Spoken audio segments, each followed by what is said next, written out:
Hello, everyone, and welcome to another episode of Respecting the Beer. My name is Gary Arndt, and with me, as usual, are Allison McCoy and Bobby Fleshman, PhDs, plural.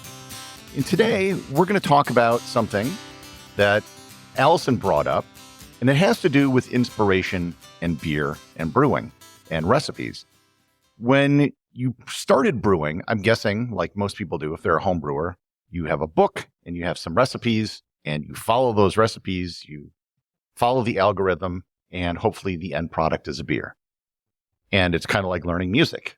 You get sheet music and you learn the notes, but eventually, after a while, you get good at your craft, you master it, and you start freestyling. And you start thinking up new things and new beers. So let's start with Allison again. What was the impetus behind talking about this subject? Oh, this is such a... Yes. Well, Bobby's a fascinating person. Hence the reason I married him, because he just keeps me very entertained. Although not with your jokes. Those aren't that great. But he is... You even have better dad jokes than I do. I do. But I've always been inspired watching him be inspired. Because like we would be at... this was back, oh good God, 2006, 2007.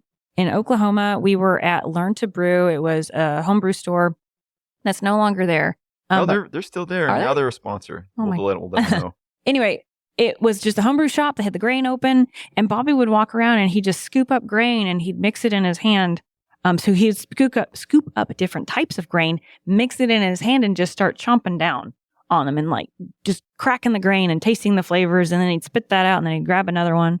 Although you never spit it out, did you? You just always ate it. Anyway, that's fine. But he was just walking around, and I was like, what the hell are you doing? And I was kind of like the annoyed girlfriend at the time who was just having to wait for an hour and a half at the homebrew store. But what he was doing is he was thinking, let me ask you, what were you doing when you were doing that? I was learning. I mean, I was new, and I was a sponge. And I think most people that get into beer are connecting with other people that make beer in various ways. And building a vocabulary involves building a sensory experience first in the case of beer. So you have to taste your ingredients. You got to taste them so you can even articulate to the brew shop owner or to a fellow brewer or to just someone that's wanting to drink your beer. And I was just a few years removed from realizing that you could make beer. It felt like it was this commodity that came down a pipe, some magical pipe, that it was impossible for someone to do at home. Never mind open their own brewery. That these were things that weren't on my mind. So anyway, I was just trying to connect myself with the basic ingredients. And back then it really was basic. It was a couple of different hops were available, a couple of different yeast, maybe 6 different what we call specialty malts. Specialty malts are like spice cabinet, or what you have in your spice cabinet, whereas your primary malt is called your base malt, and that would be maybe better described as the bread itself. I don't know, a better analogy. Yeah. Well, we're going to zoom forward because I was talking to David and Gary before we started, and I told them, hey, guess what? I found a book that says The Secrets of Master Brewers by Jeff Alworth. And there's a couple quotes in here I wanted to read to Bobby on the spot. He has no idea this is coming, and I wanted to challenge him in response to it. And the only reason I jumped to it now is just because of what you said. So it says, quote, as a brewer, you have maybe 25% chance to influence the profile of your beer in the brew house. 75% of the character is set at the malt house, and of that, more than half is from the field. And actually, what I really understood were base malts. Americans basically ignore base malt as a flavor element. Yeah. Go. I love this. Man, I can answer this 20 ways. Yes, kudos to farmers, kudos to maltsters. They get all the flack when things are going south, but they get none of the credit when things are fantastic. There's a joke in the beer world that we are just supposed to blame the maltster if anything goes wrong. We all know deep down that it's not their fault. 9 times out of 10, it's us who have screwed up the product. The farmer is contending with climate change and pest control and all kinds of stuff that the end consumer is unaware of.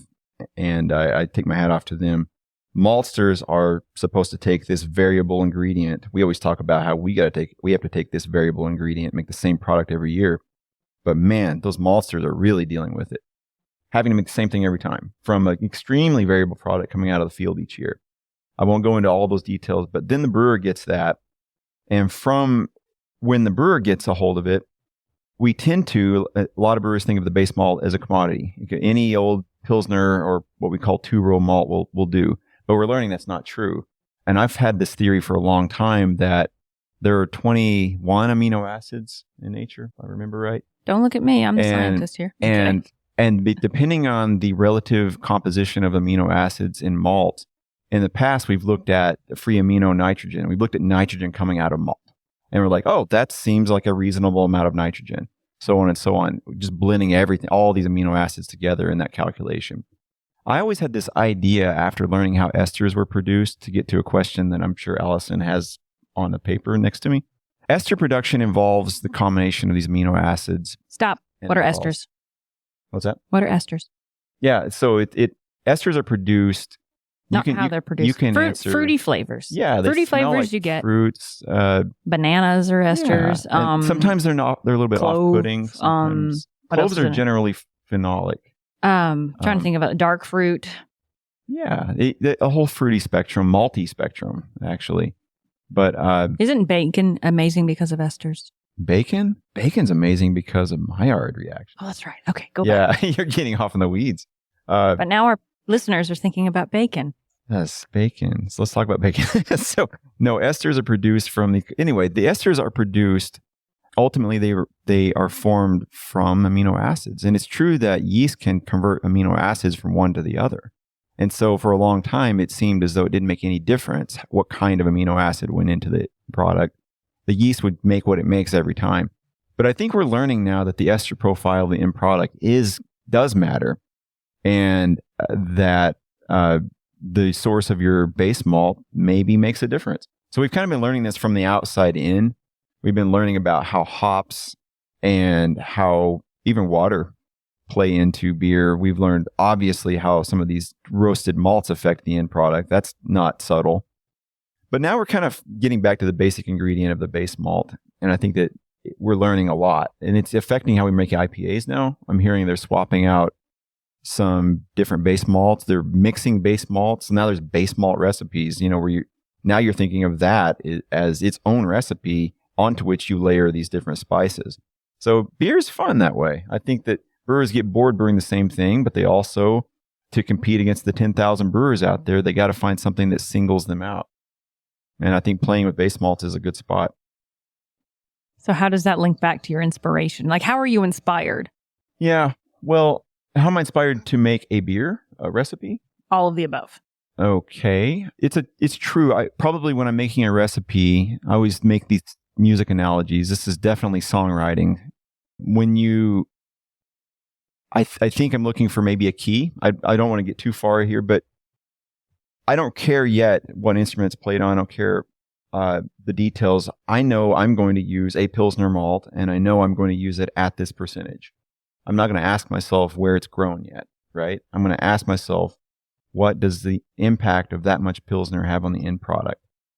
Probably won't make a good IPA from 1999, or right, because in 1999, those were a lot bolder, maltier, but they might make a good one today. So a Pilsner might be a good choice for a Pilsner, for even an. So yeah, I think that's an important first selection or first decision you got to make when building a recipe is what's my base malt and how much of it do I need? And then the next thing that you ask yourself is, what are the prominent malt flavors to put on top of that? Do I want it to be nutty? Do I want it to be roasty? Do I want it to taste like caramel? These are the questions you ask yourself from the spice cabinet, and you pull those out of the shelf, add those in at a certain percentage, all in concept, all on paper. And then you ask yourself, okay, how do I best play those up? And you can vary the ion levels of your water. And you want to look at ratios of ions, not just absolute. You can then talk about pH. Then you can move on and say, okay, now time to add my hops. And the hop industry is a whole other beast. And there's so much to choose from now versus 20 years ago. A lot more attention has been paid to hops than has been paid to malt. It's dizzying how much stuff is happening with that. So then you combine all of these three basic ingredients, and then the last one is yeast. And you have to ask yourself, am I a home brewer? Am I a professional brewer? Because the reason I say that is because a home brewer can pick a different yeast for every beer they make. But a professional brewer can't spend $1,000 every single time they brew a batch of beer for a gigantic amount of yeast. So you reuse your yeast that you use for other beers in a professional setting. Whereas you might spend $15 on the home brew scale and it's not that big of a deal. It's your hobby. So then you have to ask yourself, is my house strain good enough? Or do I have to invest in that new strain to kick this out, knock this out of the park? Yeah. I mean, that's really, really high level songwriting. Yep. But I'm just going to let you talk. That's cool. Do you want more detail or less? I had a question. Yeah. Allison talked about you eating grain. All right. Back to my feral era. In the world of wine, there's all these documentaries I've seen in movies about people preparing for the sommelier test. And they have to have this really well-developed palate where they taste, it's nutty, fruity, it's chocolate, blah, blah, and they can, give this profile of the wine. You don't see that as much in the world of beer. But clearly, there has to be some sort of developed palate. Yeah. Did you develop your palate? Was it something that you purposefully did that, or was it something you've always had? Oh, definitely had to work on it. Still have to work on it. It's exercising. If you don't exercise, all that you did before kind of goes by the wayside. So yeah, sensory panels. And we have this new method that was invented by Breese Malting Company. It's called the hot steep method. It's really simple. You grind some grain up in a little coffee grinder, blend it with some hot water, separate that out and taste that liquid. There's a lot of steps there in the middle, but basically you're getting to taste, you're simulating what might happen if it goes through the process of brewing and what might come out the other side. There's just too many chemical reactions, and I call bullshit a little bit on the wine world, where they're like, it tastes this great, and they know exactly how it's going to turn out. There's too much. There's too much chemistry from A to B. You have to let the chemistry play out before you can know what the end result will be from an input. I don't think they know what it's going to be. I think these are more people tasting it. Tasting the product. Right. Gotcha. Well, and then we've had, so we have this little kit from the Siebel Institute, which is a professional brewer they're institute. Like the longest running brewing school. Yeah. If you want to go to beer school, there's only a few places that you'd go, and Siebel's one of them. Anyway, you can get these sensory kits where you crack open a little vial, you mix it into a very clean beer. We typically try and do either a State Straight Light Lager or we do PBR all the time with it. And we're generally doing off flavors in this. We're doing off flavors, but it's so you can learn what that tastes like. Yeah. Because if you say, "Oh, this is oxidized," it's like, well, what does oxidized actually taste like? And then there's this, what's the phenolic? Band-Aid. So there's these off flavors that will happen with certain instances. So you'd get the skunk flavor if you let your beer be sunstruck, in particular the light beers.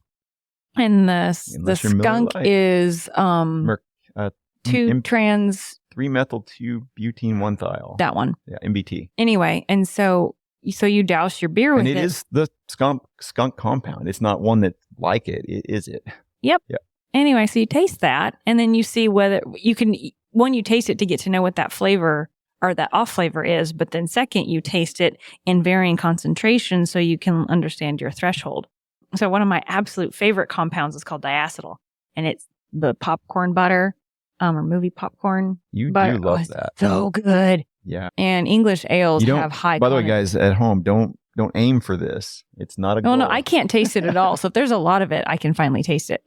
We talked a little bit on the last episode about Czech beers. I should have mentioned that somewhere, and maybe it would have come up. They actually like amazing. Diacetyl, or it shows up in their beer on occasion. It's just a regional preference. Anyway. Yeah. But you are susceptible to the sulfur compounds. Or no, you're susceptible to diacetyl. Diacetyl, yeah. The butter compound. And I'm susceptible to the sulfur. I do not like sulfur lagers, at all. Yeah, I like a little sulfur. But I also have a very low tolerance for it, so I can taste it very, very easily, and you have trouble tasting it. But we've learned this from, Gary, back to your question, we've learned this from doing systematic studies with these compounds to understand kind of what those flavors are. And then there's also the American Brewers Association, is that right? ABA? Has the flavor, it's like a sheet that explains kind of what flavors should be in different beers, to kind of give you the vocabulary of matching what you're tasting to the words that you can use to describe it. Because I find that that's something that a lot of folks have trouble with when they get into beer, or they're not a beer drinker and they want to try it, but they're like, but I don't know what to say if I like it or not. And I was like, okay, number one, taste is taste, if you like it or you don't. But in describing it, it's like, I don't know, does it taste like, Band-Aid? Does it taste like popsicle? Who knows? Right. Not that those are flavors that you would want. Yeah, and there's this in the Pacific Northwest. Every year, there's a hop selection. They harvest the hops, and everybody who's anybody gets to go there and hold the hops in their hands that will become the inputs for their brew for the next year. We're not anybody. You have to be a big brewer for that to be something you get your hands on. We could fly out and be part of that. We get to hold this in our hands, but we don't get to take those hops home with us. Those get to go to the Sierra Nevadas and the Russian Rivers and the big hoppy brewers out there. But I'll take back a little bit about what I said, you not knowing how the raw ingredient ends up in the final product. I think over time there probably is a mastery to understanding how things change from here to there. And those guys that get to do that enough, and gals that get to do that every year and mess with these ingredients and see how they come out, they probably do have a sense of how one thing equals another. That's not immediately obvious when you directly smell it and taste it in the front end. So I have a question then. You've woken me up a couple times in the middle of the night and you're like, oh my gosh, I have an idea. Like what sparks that? I mean, obviously you know a crap ton more than you did before when you were just eating grain. I wrote 3 things here because building a recipe is for me, it's about connecting with history. It's about the art, the expression, and then it's about the technical aspects. I can't answer they're case by case. Which one of those is driving a recipe is different, and by what proportion is different by case. So sometimes I'm like, how do we do that? It seems impossible. There's so many technical hurdles, and then I grapple with that, and I invent a new tool, and I have to go weld it, and I have to build it and try it, test drive it, iterate on it, etc., until we get it right. Next thing, I might just be interested in what an old world English IPA is. And there isn't one. No, none of us have ever had one. It's in books. We can maybe replicate, but remember, they're 150 years removed from present day agriculture. So how do you reverse engineer and processes? How do you reverse engineer that? That would be my history side, I guess, blended with the art and technical, but the history is driving my questions there. And then when you get to the art side, that's something that's really hard to pin down where that comes from. But sometimes you just want to make something new, and there's nothing, or iterate on something that already exists. So I can't really answer that. I can only dance around the question. Yeah, it's like songwriting. I hope that is what it is like, because I don't write songs, but it feels like that's what songwriting is. You talked about history when you're coming up with ideas. Most of the beers you serve here, I would say, are along the lines of traditional types of beers.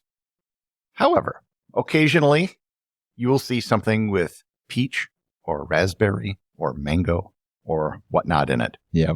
That's my technical side coming out. So that's my business.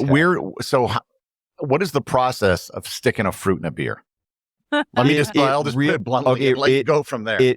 Well, I don't want to oversimplify it because there are different kinds of fruited beers. We make Flanders reds that are re-fermented on black currants, and we do peach lambics that are re-fermented on apricots and peach and so forth and so on. These take years to make. So that's a really, really complicated, not only production process, but blending process. These are like wines that come out of oak barrels, and we got to pull from different ones and blend them to get the right acidity and flavor, blah, blah, blah. And then we might touch them up at the very end with some fresh fruit. And that fresh fruit won't be re-fermented. It'll just be fresh fruit layered into a finished acidic beer. Then on the other side of that, you have what are known as, they're quote, kettle sours that people make. And we do a couple of those. You can immediately sour stuff, not in the course of 6 months, but in the course of a couple of days. And then on top of that acidity, you layer fresh fruit and call it a day. You won't even let any fermentation happen on the fruit itself. You let it finish out, you add fruit, and then you package it. The challenge with those kinds of beers is, and I am just talking about sours, you can also do it in non-soured beers, but the challenge with those kinds of beers is if you put fruit into a product, you are inviting re-fermentation in the package. And you would have seen 4 or 5 years ago, cans exploding on the shelves at your grocery stores because they did just what I described. And they didn't filter out the bacteria and the yeast that were metabolizing those sugars from the fruits. And what they would do instead was just put a giant label on the can that says must keep refrigerated or will explode. Well, no one's going to read that. It's not going to happen. Someone's going to leave it on their counter at home. So we really had to grow up as an industry, and we had to start thinking about how we do this. And our approach is we almost never, there are very few exceptions, we almost never put fruited beer, that kind of fruited beer, into a small package. It's never done that way. And we will put our beer into kegs and sell it out our front door because we can monitor that carbonation level. But this reminds me, didn't we have a peach beer explode in our house 20 years ago? Yeah, that was awesome. So I just walked back into the room and I was like, I'm remembering this. It was in the bathtub. Everyone who's ever homebrewed has got a little adventurous, has similar stories. But to your question, Gary, fruit goes in a number of different ways. The most recent way, though, is you literally take a beer that's finished, and there are aseptic fruit providers, people that pasteurize fruit, and it comes in very clean. You can get it as an extract. You can get it as a concentrate. Is this the stuff that comes in those bags that you unscrew and throw in? Can be, yeah. They come in all kinds of ways. Drums. Called a Capri Sun. Yeah. Poke a hole. Yeah, some of these concentrates are phenomenally expensive. Like 1 liter is $150. I got the watermelon. Yes, we made a watermelon lager. But you have to do watermelon at that level because otherwise you're making a beer that's literally half watermelon, and that's absurdity. So you would let someone else remove the water. It's funny to say, remove the water from the watermelon. So we have just. But as a business owner, then the fruit beers, you just see your margin disappear. Well, but then you have more beer to sell.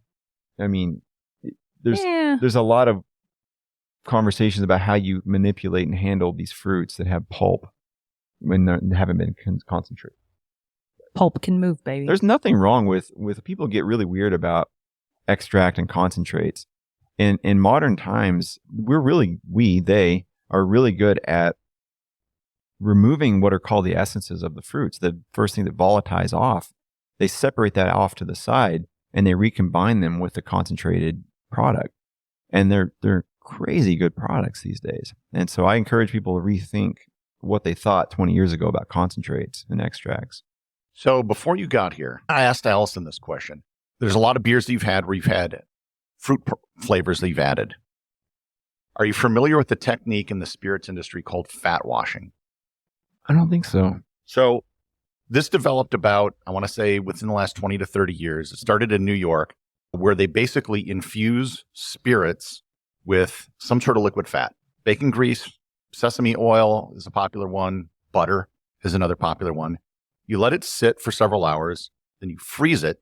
You take off all of the fat that accumulates at the top, and what's left is infused with the flavor of that fat.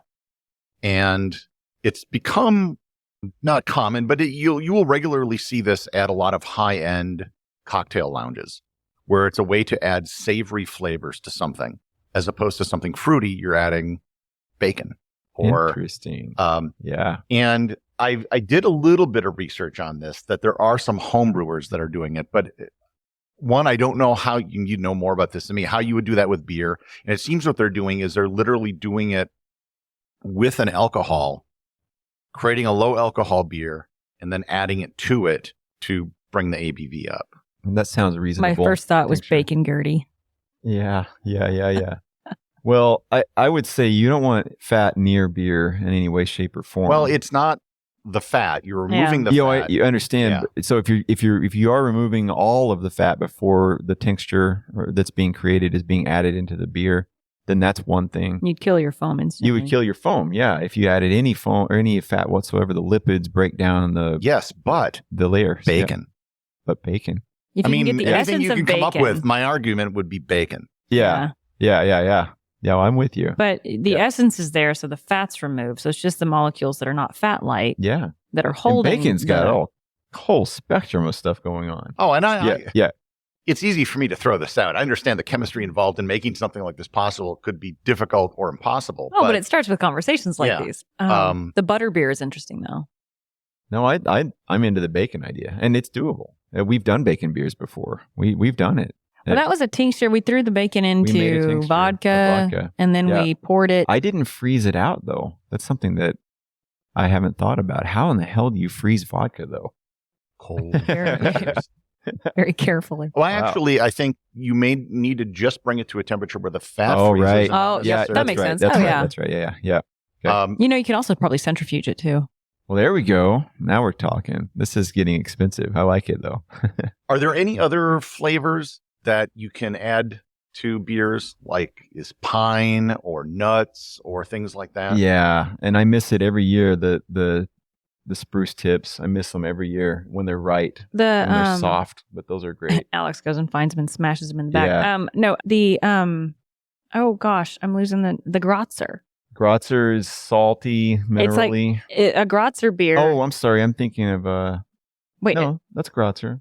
There's a Goza. There's the Goza that we make. There's Grotzer there's the Goza, also, the Goose, and the mineral. Grotzer. And the Grotzer. Which one's the ham and cheese beer? That's what I'm getting to. The Grotzer. So I think there's oats that are burned, and the smoke from the oats, or rather there's smoke.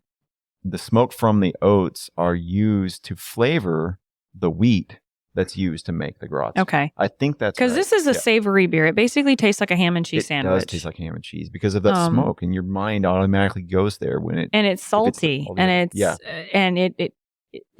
it's very strange. And it does have some sweetness because malt does have underlying sweetness. So your mind takes it to the next level, and it tastes ham and cheese and bacon and all these things. I haven't had a Grotzer in years, but Polish. It's a very popular Polish beer. All right, then, that'll wrap up this episode. Make sure to subscribe to the show on your favorite podcast player so you'll never miss an episode.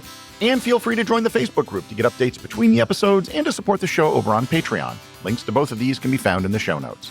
And until next time, please remember to respect the beer.